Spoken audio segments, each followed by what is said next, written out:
क्या व्यक्तित्व रहा है। देखिए वो उनकी जैसे कहते हैं कि उनके जो पिता थे विद्रोही प्रवृत्ति के थे। हालांकि उस समय जो उनका डिसीजन था, जो उनका था कि अपने ही समाज में विद्रोह करना एक बहुत बड़ी बात है। हम विद्रोह करते हैं लेकिन अपने परिवार में अगर हम विद्रोह करते हैं, सबसे कठिन विद्रोह होता है अपने परिवार से अलग चलना। हम समाज से कर लेते हैं, सबसे कर लेते हैं, लेकिन जब अपने परिवार में लड़ने खड़े हो जाते हैं तो अपने परिवार के लोग इस हालत में पहुंचा देते हैं कि व्यक्ति टूट जाए और वो कहेगा। वही उनके पिता के साथ हुआ, वो जा करके जंगल में रहे, वहीं पे रमाबाई का जन्म होता, वहीं वो पली बड़ी, वहीं पे उनका जो है वो उनके पिता अपने पिता की बड़ी लाडली रही वो। एक और बात है, उनके 3 भाई बहन थे वो। जो उनकी बड़ी बहन थी उनका विवाह बहुत छोटी उम्र में हुआ और वो ये जानते थे कि मतलब वो बड़े दुखी हुए, परेशान हुए, क्योंकि उनके बहन का जीवन बड़ा खराब था। उनके पति जो थे वो पीटते थे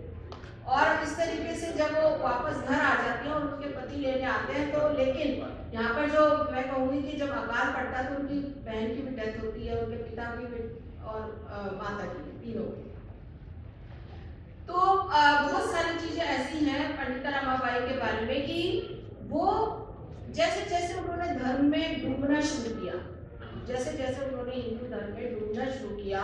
पुराणों को पढ़ना शुरू किया, वेदों को पढ़ना शुरू किया, तमाम तरह के शास्त्रों को पढ़ने शुरू किया, तो उनको लगा कि यहाँ पे तो बड़ा अंतर्द्वंद है, यहाँ पर तो बड़ा उस तरीके से है, मैं क्या पढ़ रही हूँ, मैं क्यों पढ़ रही हूँ जब मेरी गुलामी की चीजें इसमें लिखी है, जब औरतों की गुलामी की चीजें लिखी है तो वो मैं क्यों पढ़ रही हूँ। और वो कुछ समय तक उन्होंने जो है वो शास्त्रार्थ किया और लोगों से वाद विवाद किया और प्रवचन भी दिया। लेकिन बाद में धीरे धीरे जो ये प्रवचन था वो समझ में आ गया कि ये एक खामी है इसमें कि औरतों, क्योंकि जब वो जाती थी तो शुरू में जब जब वो अच्छा वो जब वो मतलब जो किताबों में लिखा है वो शब्द अर्थ करके बता देती थी तब तक तो ठीक था, लेकिन जब वो उसके मायने बताने लगती थी और उसके मायने को खोल के बताने लगती थी और ये कहने लगती थी ऐसा नहीं होना चाहिए, तो ऐसा नहीं होना चाहिए, ये गलत है, इसी पर जो था एक विरोध का स्वर था और इसीलिए उनको बहुत ज्यादा उस तरीके से जब वो प्रताड़ना उनकी हुई। अब देखिए एक स्त्री जो शास्त्रार्थ करके, मैं बहुत, मुझे ऐसा लगता है कि जब मैं पंडिता रमाबाई को याद करती हूँ तो मुझे बुद्ध की एक थ्योरी नजर आती है। और बुद्ध की थ्योरी इसलिए नजर आती है कि जो बुद्ध की, अगर हम 2 थ्योरियों की बात करें, सुमंगला थ्योरी की, तो सुमंगला थ्योरी ये कहते हैं कि मैं कितनी आजाद हूँ, मेरा जो है ना पिंड छूट गया सारी चीजों से, पुरानी चीजों से, मैं आजाद मुक्त होकर के एक पेड़ के नीचे जो है आराम से जो है मैं पढ़ती लिखती हूँ। तो पंडिता रमाबाई ने एक डिसीजन लिया, उनके सामने बहुत सारे ऑप्शन थे कि वो किससे शादी करें, बहुत सुंदर थी देखने में, विदुषी थी और कोई भी व्यक्ति जो इस तरह की भाषा थी उनको मराठी पे और संस्कृत पे और पूरा अधिकार था। बाद में उन्होंने बंगाली भाषा भी सीखी, अंग्रेजी तो उनकी थी अच्छी, तो लेकिन उन्होंने चुना किसको, उन्होंने चुना एक ऐसे व्यक्ति को जो एक बहुत ज्यादा, मैं कहूँगी कि साहसिक काम है। एक अपर कास्ट औरत का एक दलित व्यक्ति से या शूद्र व्यक्ति से शादी करना बहुत बड़ी बात है। वो इसलिए कि जब एक ब्राह्मण व्यक्ति शूद्र व्यक्ति या दलित महिला से शादी करता है तो वो बात इतनी महत्वपूर्ण नहीं होती, क्योंकि हम कहते हैं कि औरतों की जाति बदल जाती है। हालांकि जाति बदलती नहीं है, अपने समाज में ऐसा कहते हैं कि उसकी जाति बदल जाती है, लेकिन पंडिता रमाबाई का जीवन साथी के लिए चुनाव ये बताता है कि उनके जो जीवन में जो, जिसे हम कहते हैं फेमिनिज्म एक सोच है, एक सोच है अपने फैसले लेने के लिए, एक ऐसी स्वतंत्र सोच है जिसमें कोई ये सोच समझ कि जो मैं फैसला ले रही हूँ वो मेरे अपने द्वारा लिया गया और एक फैसले का दूरगामी परिणाम होगा। और इसी फैसले के कारण उनको जितनी जलालत, जितनी बेइज्जती, जितना उनका तिरस्कार हुआ, जितना उनका विरोध हुआ, लोगों को लगा कि ऐसे अपने ब्राह्मण जाति में कोई लड़का नहीं मिला, कैसे ये नहीं मिला, या जो लोग इज्जत करते थे, जो प्यार से बुलाते थे, वही लोगों ने उनको, इवन जो जो उनके पति थे उनके घर में भी उनको रिस्पेक्ट नहीं मिली। बड़ा दुख की बात है कि जो अंतर जातीय विवाह होते हैं उसमें दोनों तरफ से ही बच्चे रिस्पेक्ट को देते हैं, मतलब लड़का भी अपनी रिस्पेक्ट होता है और लड़की भी, चाहे वो किसी भी समुदाय के हो, उन्हें हर चीज से वंचित कर दिया जाता है। तो अंतर जातीय विवाह या अंतर धार्मिक विवाह बहुत ज्यादा, मैं कहूंगी कि एक ऐसी अंतहीन यांत्रणा की तरफ ले जाता है जो कोई हिम्मत वाला ही कर सकता है, और पंडिता रमाबाई में वो हिम्मत थी। और दुख की बात है कि उनके पति बहुत जल्दी गुजर गए, लेकिन इसमें जो हमें लगता है कि जो एक उनका ये काम, इसको इस वाले, मैं कहूँगी पंडिता रमाबाई पे जो एक बात है जो मुझे एक बार बड़ा दुख हुआ जब हमारे कुछ दलित स्त्रीवादी लोगों ने बोला कि हम पंडिता रमाबाई को दलित स्त्रीवाद में शामिल नहीं कर सकते क्योंकि वो दलित नहीं है। तो मेरा मानना था कि हम क्यों नहीं कर सकते, एक औरत जिसने जाति को तोड़ा, हमारी जो मेन लड़ाई है वो जाति को तोड़ने की है, जाति से लड़ने की है, जाति बनाने की नहीं है। किसी भी स्त्रीवाद की लड़ाई जाति बनाने की हो ही नहीं सकती, चाहे वो दलित स्त्रीवाद हो, चाहे अम्बेडकरवादी स्त्रीवाद हो, चाहे मार्क्सवादी, जो भी स्त्रीवाद हो, चाहे रेडिकल हो, जाति बनाने की, जहाँ पे जाति तोड़ने की बात नहीं होगी वो स्त्रीवाद बिल्कुल, मैं कहती हूँ उसको बिल्कुल कोई जरूरत नहीं है उसको पूछने की कि कौन सा स्त्रीवाद है। तो पंडिता रमाबाई ने अपने समय में बड़ा विरोध किया, विद्रोह किया, और मैं कहूँगी कि वो उनकी कुछ घटनाएं मुझे बहुत प्रभावित करती हैं कि वो बड़ी बहादुर महिला थी। आज हम उनको याद कर रहे हैं, 100 साल उनकी डेथ को हो गए, और मैं इस जो स्मृति सभा बने उसका मैं बहुत शुक्रिया अदा करना चाहूँगी कि आपने पंडिता रमाबाई को याद किया और उनके कामों को हम याद कर रहे हैं। और ये मुख्य इस तरह से इतिहास की किताबों में भी उन पे 1 या 2 पैराग्राफ भी मिलते हैं। उनका काम इतना बड़ा है, जैसे सावित्रीबाई फुले का लगातार 40-50 साल का काम है, लेकिन अगर हम महिला आंदोलन की किताबें ढूंढे तो उनपे 2-3 लाइनें मुश्किल से मिलेंगी। काम उनका इतना लंबा है। श्री पंडिता रमाबाई की एक किताब है हाई क्लास औरत, अगर आप उसको पढ़ें तो आप कहेंगे कितना महत्वपूर्ण काम था, कितने साल पहले कि वो जाती है, वो कहती है कि जो लड़कियों की हत्या होती है, भ्रूण हत्या होती है, लड़कियां पैदा होने के बाद जो हत्या होती है उस पर रिसर्च करती हैं, और रिसर्च करके वो जाती है तो लोगों से पूछती हैं कि भाई जो लड़कियों की जो हत्या हो रही है उसमें भाई लड़के और लड़की जब पैदा हो रहे हैं तो लड़के तो जिंदा ज्यादा बच गए, लड़कियां कम बची, तो रीजन क्या है कि लड़कियां ज्यादा मारी जाती हैं या लड़कियां जो है उनको सुविधाएं नहीं है या उनको खाना नहीं दिया जाता। तो रिजल्ट ये निकला जो पंडिता रमाबाई अपने उसमें लिखती हैं कि लोगों से जब पूछा गया तो लोगों ने बहाने बनाए कि भाई उनको गीदड़ उठा के ले गया, उनको ये ले गया, ये हो गया। मतलब कई बार वो डायरेक्ट भी नहीं मारते बच्चों को, जैसे हम कहते थे राजस्थान में पाया दबा करके मार देते थे, या कहीं पे आग चटा देते, कहीं नमक चटा देते थे। तो कहीं पर जो है वो बच्चों को, आजकल भी हम देखते हैं कि बच्चों को फेंक आते हैं लोग, तो वो कहते हैं और फेंक आते हैं, फिर पूछते हैं कहाँ गया, तो उसे तो कहते हैं क्या गीदड़ को या किसी भेड़िए को पहचान है तो वो लड़का है कि लड़की है, ये रमाबाई सवाल करती है।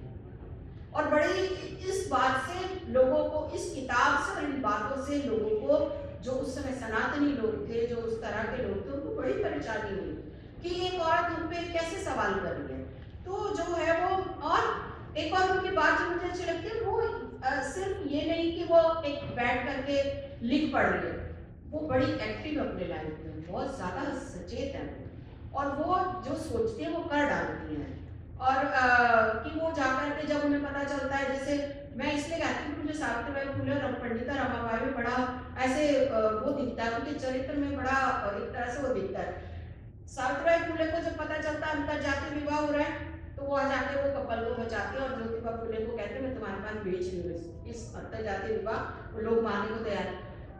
पंडिता रमाबाई को पता चलता है कि वृंदावन में औरतों की बड़ी पूरी स्थिति और खराब स्थिति को उनको छुड़ाना के वेश बदलने के लिए। तो देखिए, अब ये देखिए कि औरतें, ये जो इतनी बहादुर औरतें और इतने साल पहले ये सब काम कर रही थी। तो हम ये कहते हैं कि जैसे कि पंडिता रमाबाई उनकी उपाधि है, पंडिता उनकी उपाधि, नाम उनका रमाबाई है, और लोगों ने उनको तब तक बहुत पसंद किया जब तक कि उन्होंने हिंदू धर्म का गुणगान किया। जैसे ही उन्होंने हिंदू धर्म का गुणगान छोड़ा, जैसे ही उन्होंने सवाल उठाने शुरू किए, जैसे ही उन्होंने ये बोला कि भाई जो प्रतिलोम जो विवाह होता है जिसमें अपर कास्ट के ब्राह्मण और हाई कास्ट के ब्राह्मण से जो नीचे जा मतलब लोअर कास्ट के जो ब्राह्मण अपनी बेटियों को ब्याह देते हैं, इसलिए ब्याह देते हैं ताकि वो उनको एक ऊंचा दर्जा हासिल हो जाए। और इसमें जो है वो ये देखे कि जो और वो इस तरीके से बहुत सारी पत्नियां रख लेते थे। मतलब वो जो अपर कास्ट के जो ब्राह्मण थे वो उद्धार करते थे, छोटे छोटे बच्चों से शादी करके उनको छोड़ दिया, वो अपने मायके रहेगी। तो क्योंकि पंडिता रमाबाई उसी समाज में रही, तो उस समाज की वो कमियों को इतना जानती थी। पहले उनको लगता था, जब तक वो नहीं समझ, जब उन्हें एक सोच विकसित हुई, एक धारा उनके अंदर चली कि जब उन्होंने अपनी आंखों से देखा। मुझे एक उनकी एक और घटना बड़ी अच्छी लगती है, जो कि मैं एक तो जो अपूर्वा जी की किताब आई, बड़ी खूबसूरत किताब आई, मैं बधाई देना चाहूँगी। और इस वक्त जो है इस तरह की किताबों का बड़ा महत्व है। वो इसमें एक दिखाते, एक घटना का जिक्र है कि वो मंडी में जाती हैं, मंडी में उनके भाई श्रीनिवास और वो दोनों, और वहाँ पे क्योंकि वो बचपन में जो थे उनके पिता सारे तीर्थ स्थलों पे घूम रहे थे, तो सारे भाई बहन और उनकी पत्नी सब घूम रहे थे। लेकिन बाद में जब उनके पिता और बहन और सब की डेथ हो गई, तो दोनों भाई बहन अकेले घूम रहे थे। एक तो यही एक बात बहुत ही ज्यादा प्रेरणादायक है कि कोई भाई बहन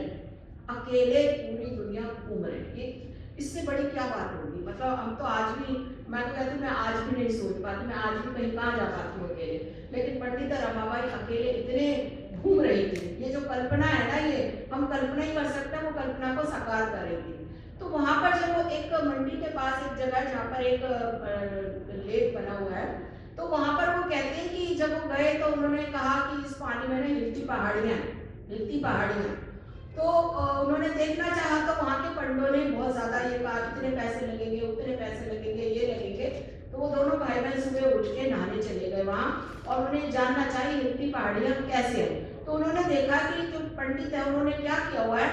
कि नाव पर मिट्टी जमा के और बड़े बड़े जो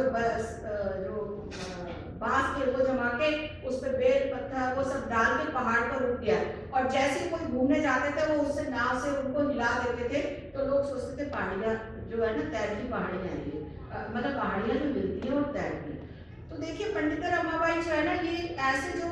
मैं हमेशा कहती हूँ कि जो हमारी सोच विकसित होती है, जब हम दूसरे समाज में जाते हैं, जब हम घूमते हैं, जब हम लोगों से इंटरेक्शन करते हैं, तब होती है। यही सोच जो है वो बाबा साहब में भी विकसित हुई। जब वो कितनी जगह, एक तो अपने परिवार में उन्होंने देखा,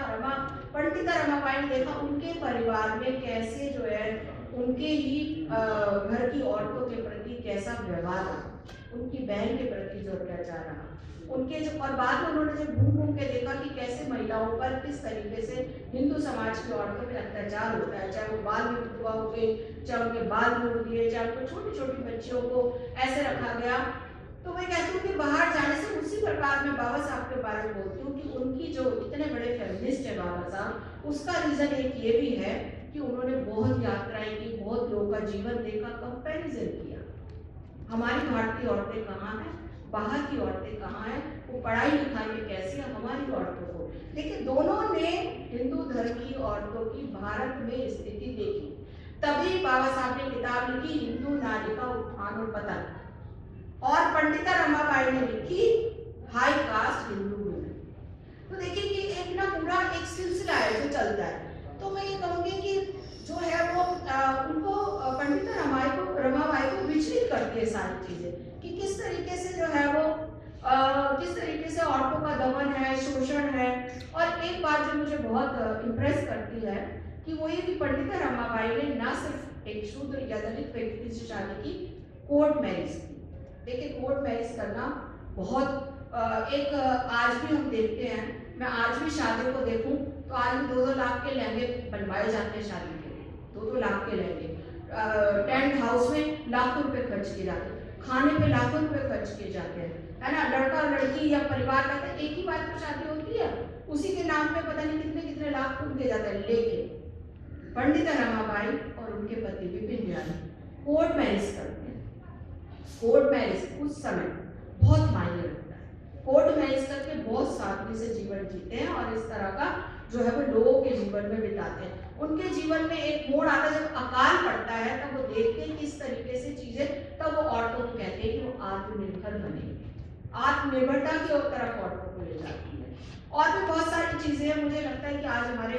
बहुत सारे जो है वो एक और बात है जो हम जानते हैं कि आनंदीबाई जोशी के बारे में जो है वो एक किताब है, भारत की पहली महिला डॉक्टर थी वो आनंदी, उस पर एक बड़ा सुंदर उपन्यास भी लिखा हुआ है रूबी गोपाल, अगर आप पढ़ना चाहें तो पढ़ें। और ये रमाबाई की देन है जो उन्होंने हंटर कमीशन के सामने रखा कि हमारी औरतें बहुत ज़्यादा इस तरीके से उनकी इतनी बीमारियां होती है, वो जेंट्स डॉक्टर को नहीं दिखाना चाहती, तो जो है वो